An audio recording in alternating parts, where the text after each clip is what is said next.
तो नमस्कार दोस्तों। आज हम देखेंगे एज्योर का स्टोरेज अकाउंट। कैसे हम स्टोरेज अकाउंट का सेटअप करेंगे, कैसे एक इमेज को हम पब्लिक एक्सेस देंगे और एक लिंक से हम उसको एक्सेस करेंगे। दूसरा, कैसे एक स्टैटिक वेबसाइट को हम होस्ट करेंगे और उसको कैसे हम पब्लिकली एक्सेस देंगे। तो ये काम हम AWS में भी कर चुके हैं। उसमें S3 बकेट रहता था और इसमें स्टोरेज अकाउंट है।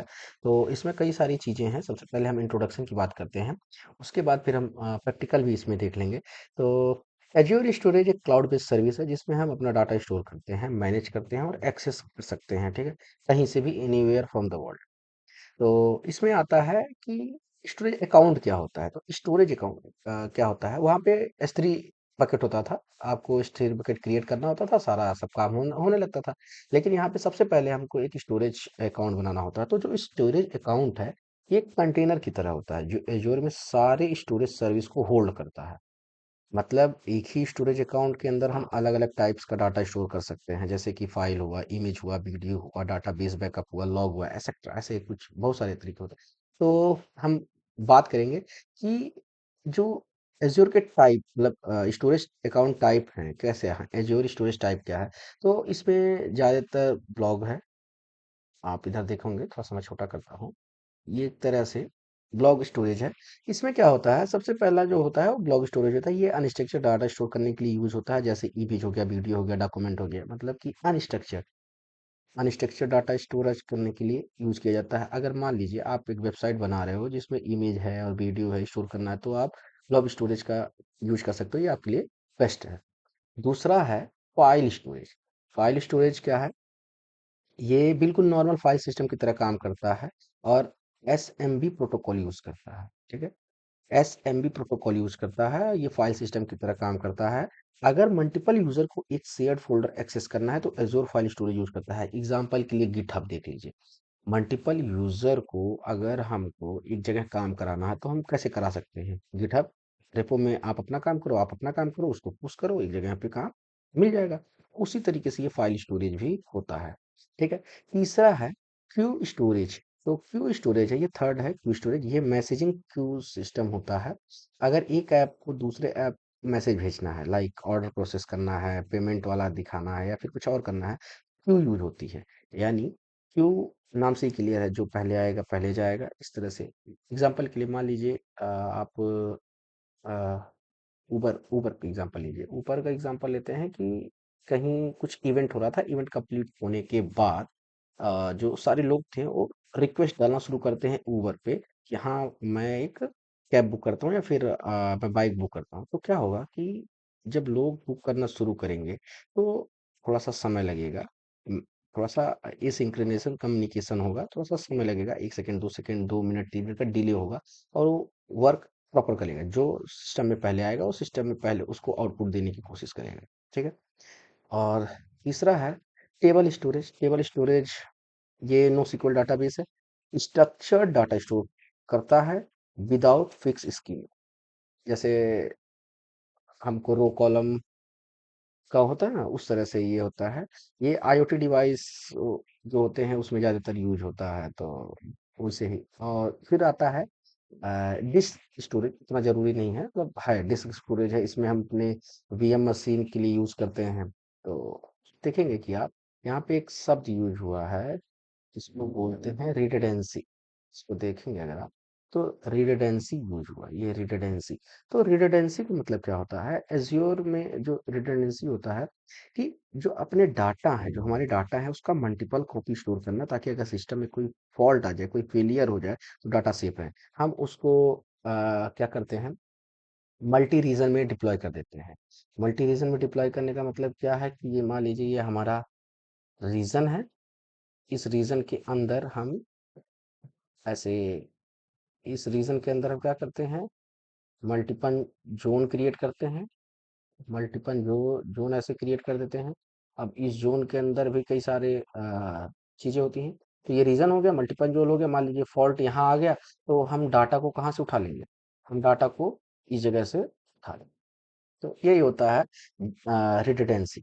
तो अब कुछ स्टोरेज टायर होते हैं। स्टोरेज टायर मीन्स कि ऐसे समझिए, स्टोरेज टायर मीन्स कुछ चीज़ें होती हैं जो हम फ्रिक्वेंटली यूज़ करते हैं, कुछ चीज़ें ऐसी होती हैं जो हम फ्रिक्वेंटली यूज़ करते हैं। जैसे कि मान लीजिए हम इंस्टाग्राम बार-बार यूज़ करते हैं। इंस्टाग्राम का नहीं एग्ज़ाम्पल लेते हैं, ऐसे ही यूज़ करते हैं। मान लीजिए डेली यूज़ होने वाले फाइल्स, एक्टिव डाटा हम बार-बार देखते हैं, तो उसको हम हॉट टायर में डाल देते हैं, हॉट टायर में डाल देते हैं। और जो हम रेयरली यूज़ करते हैं, मतलब कि बैकअप लेकर रख लेना या फिर रेयरली डाटा, उसको हम कूल टायर में डाल देते हैं। और जो हम बहुत समय बाद, मतलब कि लंबे समय के बाद ही यूज़ करते हैं, मतलब 7 साल प्लस, तो उसको हम आर्काइव टायर में डाल देते हैं। ये यूज़ केस के ऊपर होता है कि मतलब हम कब-कब यूज़ कर रहे हैं। अगर हम फ्रीक्वेंट डाटा यूज़ कर रहे हैं, तो फ्रीक्वेंट स्पेलिंग लो करिएगा, फ्रीक्वेंट फ्रीक्वेंट अगर यूज़ करते हैं, तो हम यूज़ करते हैं हॉट टायर। कूल मतलब कि थोड़ा बहुत इनफ्रीक्वेंट चलेगा, इनफ्रीक्वेंट चलेगा, फ्रीक्वेंट चलेगा। आर्काइव का मतलब होता है कि बहुत रेयरली, रेयरली, ठीक। ये होता है आपका स्टोरेज टाइप। अब हम इसमें प्रैक्टिकल देखेंगे। प्रैक्टिकल में क्या है कि हम एक एज़्योर अकाउंट बनाएँगे। अकाउंट बनाने के बाद उसमें इमेज होस्ट करेंगे, इमेज होस्ट करने के बाद वेबसाइट होस्ट करेंगे और दोनों को एक लिंक से चलाकर देखेंगे। तो चलिए, आ गए हम स्टोरेज में। हम होम पे आ जाते हैं और यहाँ सर्च करेंगे हम स्टोरेज अकाउंट। स्पेलिंग गलत हो जाता है थोड़ा। स्टोरेज अकाउंट में जाना है। स्टोरेज अकाउंट में जाने के बाद क्रिएट न्यू स्टोरेज अकाउंट देखेंगे, ये पेज खुलेगा। इस पेज को थोड़ा सा जूम कर रहे हैं। यहाँ से आप अपना क्रिएट कर सकते हैं रिसोर्स ग्रुप, जैसे हम वीएम में बनाए थे। तो मेरे पास ऑलरेडी बना हुआ है, नेटवर्क थोड़ा सा स्लो है, लोड हो रहा है। या फिर आप यहाँ तब तक क्रिएट कर लो न्यू रिसोर्स ग्रुप। मान लीजिए मैं थोड़ा सा SRC GRP करके एक बना लेता हूँ। ठीक है, बना लिया मैं और अपना स्टोरेज नेम डाल दिया मैं, थोड़ा सा कंटेनर करके। इसको मैं अपने जोन में ही रख रहा हूँ जो मुझे अलाउड किया हुआ है। प्रिफर स्टोरेज टाइप में यही डाल दिया और यहाँ से हम सेलेक्ट कर ले रहे हैं LRS। ये थोड़ा सा स्लो चल रहा है, तो चलिए, तो अब चल रहा है नेट। हम यहाँ पे सेलेक्ट करेंगे ब्लॉब स्टोरेज टाइप और यहाँ पे हम सेलेक्ट करेंगे LRS, जैसा कि हमने बोला था। अब कुछ समय लगेगा थोड़ा सा, हाँ। अब यहाँ से रिव्यू एंड क्रिएट करेंगे, थोड़ा सा वेट करेंगे। वैलिडेशन इन प्रोग्रेस है और आपको अभी डिप्लॉयमेंट का मैसेज आएगा। पहले डिप्लॉयमेंट इन प्रोग्रेस जाएगा, फिर डिप्लॉय हो जाएगा। तो यहाँ से क्रिएट, यहाँ डिप्लॉयमेंट स्टार्ट हो गया है। Submitting deployment, deployment in progress.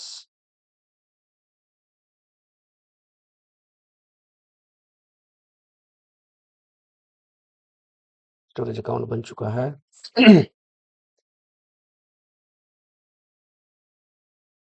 बन जाने दीजिए, बंद नहीं कर रहे हैं वीडियो।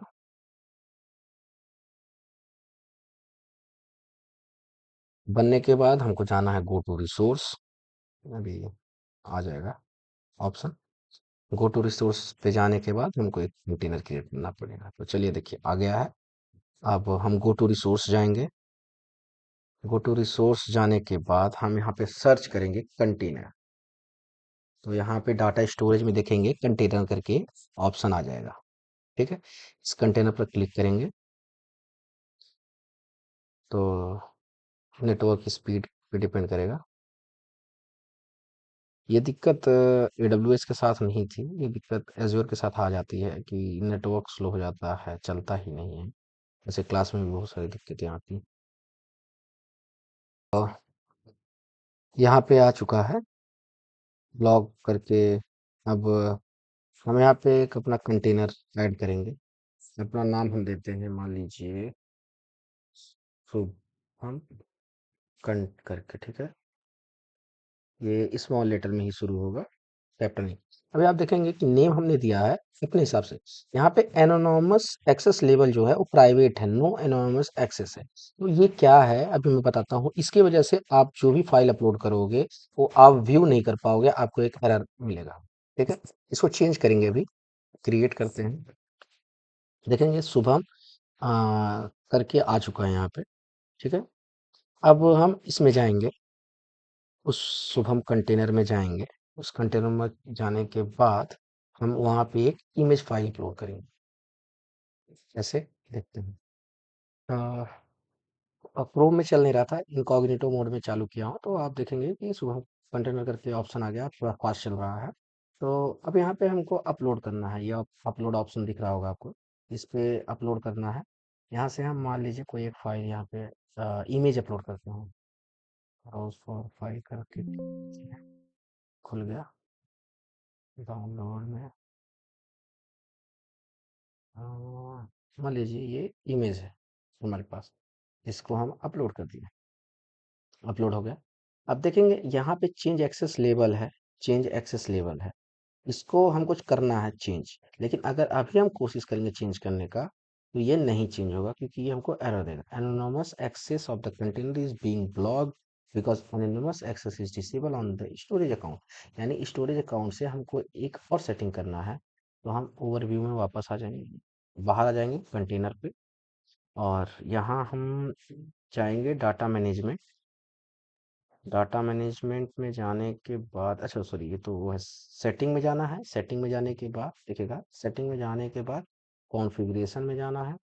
कॉन्फ़िगरेशन में हम यहाँ देखेंगे allow block anonymous access disable है, इसको हमको इनेबल कर देना।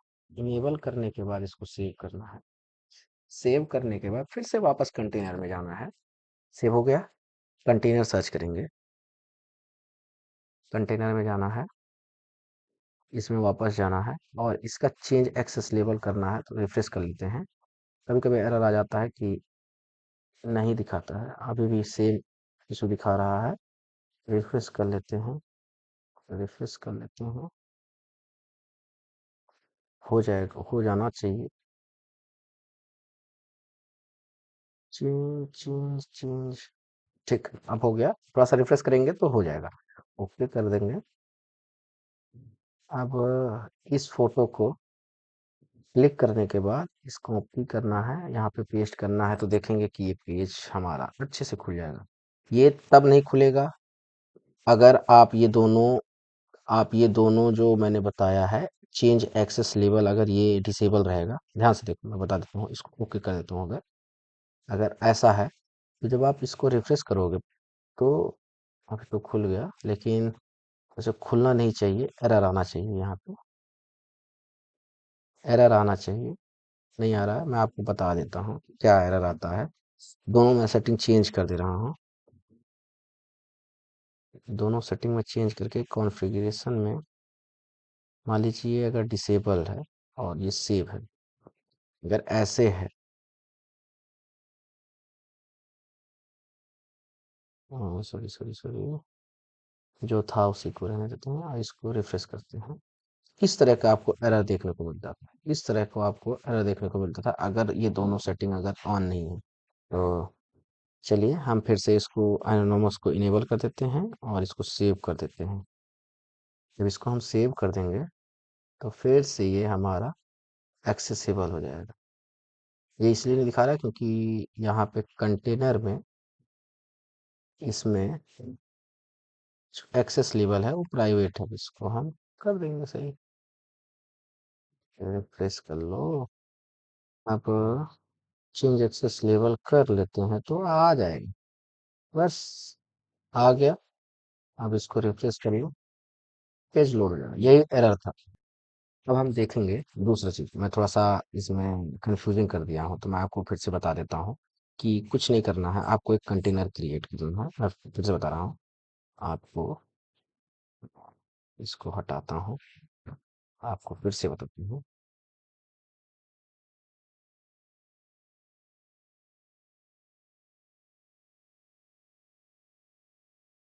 कंटेनर क्रिएट करना, कंटेनर क्रिएट करने के बाद अपलोड करना इमेज को, अपलोड करने के बाद हम कॉन्फ़िगरेशन में जाएंगे, जाएंगे और फिर क्या करेंगे, कॉन्फ़िगरेशन में जाने के बाद कॉन्फ़िगरेशन में जाने के बाद हम क्या करेंगे, कॉन्फ़िगरेशन में जाने के बाद हम चेंज कर देंगे real flow storage access anonymous. ठीक है, इसको चेंज करना है। इसको चेंज करने के बाद इसको सेव कर लेंगे। इसको क्या करेंगे, सेव कर लेंगे। ठीक है, इसको हम सेव कर लेंगे। सेव करने के बाद फिर हम क्या करेंगे, जाएंगे, फिर कहाँ जाएंगे, कंटेनर में जाएंगे। कंटेनर में जाएंगे, वहां पे एक्सेस लेवल चेंज करें। ठीक, ये काम है। उसके बाद जो हमारा इमेज होगा वो रेडी हो जाएगा देखने के लिए बाय लिंक, पब्लिक एक्सेस उसको मिल जाएगा। तो ये इतना काम करना है, कंटेनर क्रिएट करना है, अपलोड करना है इमेज को, और कॉन्फ़िगरेशन में जाएंगे, चेंज करेंगे, एनोनोमस को इनेबल कर देंगे और कंटेनर में जाके एक्सेस लेवल चेंज कर देंगे। ठीक है, अब दूसरी चीज है, हम स्टैटिक वेबसाइट को कैसे होस्ट करते हैं, उसका भी प्रोसीजर लगभग लगभग सेम है। तो देखते हैं, हम आएंगे डाटा मैनेजमेंट में, देखेंगे सही ओवरव्यू में आने के नीचे आएंगे तो डाटा मैनेजमेंट में एक मिलेगा ऑप्शन हमको स्टैटिक वेबसाइट। इस पर क्लिक करने के बाद हम यहाँ इसको इनेबल पर क्लिक कर देंगे। इनेबल पर क्लिक करने के बाद हमको कुछ ऑप्शंस मिलेंगे। इस ऑप्शन में देखेंगे index dot H T M L link, तो हम यहाँ पे लिख देंगे index dot H T M L और एरर में लिख देंगे 404 एच टी एम एल। कोई दिक्कत नहीं है, अगर इसको आप छोड़ देते हैं तो कोई दिक्कत नहीं है। ये लिखने के बाद आप इसको सेव करेंगे। जैसे ही सेव करेंगे तो आप फिर वापस से वहाँ जाइए, स्टोरेज में जाइए, स्टोरेज में, तो डाटा स्टोरेज में आप वापस से जाइए, कंटेनर में जाएंगे तो आप देखेंगे एक वेब करके ये कंटेनर क्रिएट हो गया है, जो कि हमने क्रिएट नहीं किया है, ये एक्सप्लिसिट है। देखेंगे यहाँ डॉलर लगा हुआ है और ये हमने खुद क्रिएट किया। इस वेब पर हमको क्लिक करना है और यहाँ पे अपलोड का ऑप्शन आ रहा है, यहाँ पे हम अपलोड कर देंगे अपना इंडेक्स फाइल। तो हम अपना इंडेक्स फाइल अपलोड कर देते हैं। ठीक है, वेब, ये इंडेक्स फाइल हम यहाँ अपलोड कर देते हैं। अपलोड करने के बाद अपलोड कर देते हैं, अपलोड हो गया। क्लिक करेंगे, इसके पब्लिक एक्सेस, इसका जो लिंक है इसको कॉपी करेंगे और चेक करेंगे क्या ये एक्सेसिबल है या नहीं। एरर आ रहा है, एरर आ रहा है तो इसको हम कट करेंगे और यहाँ से एक्सेस लेवल चेंज कर देंगे, क्योंकि वहाँ हमने इनेबल कर दिया है तो एरर नहीं आना चाहिए। यहाँ से देखेंगे ये क्रिएट, क्लिक कर देंगे, ओके कर देंगे। जैसे ही ओके करेंगे आप इस वाले वेबसाइट को भी देख सकते हैं। रिफ्रेश करिए थोड़ा, नहीं चल रहा है, कोई बात नहीं, इसको आप रिफ्रेश करिए, देखिए खुल गया। ये ऑपरेटिंग सिस्टम का जो हमने नोट्स अभी अपलोड किया है वो खुल गया। आप देखेंगे Kaushal container block code window, ये जो index dot H T M L file हमने अपलोड की है वो, अब इसको रिफ्रेश करिए, खुलता रहेगा। ये आपकी इमेज थी, ये इमेज भी है। बस यही था आपका अकाउंट स्टोरेज। आप इसको सब रिसोर्स को डिलीट करना है। पहले आइएगा आप रिसोर्स ग्रुप में, रिसोर्स ग्रुप में आने के बाद जो ग्रुप आपने क्रिएट किया था इसको आप डिलीट कर दीजिएगा, सारे जो रिसोर्स होंगे वो डिलीट हो जाएंगे। कॉपी करिए, यहाँ आइए, डिलीट कर दीजिए, क्योंकि रिसोर्स ग्रुप मैंने पहले भी बता चुका हूँ तो इस वजह से मैं जल्दी नहीं कर रहा हूँ। आपका जैसे ही रिसोर्स ग्रुप डिलीट होगा, आपका जो बना हुआ स्टोरेज अकाउंट है वो सब डिलीट हो जाएगा। ठीक है, बस इतना ही था।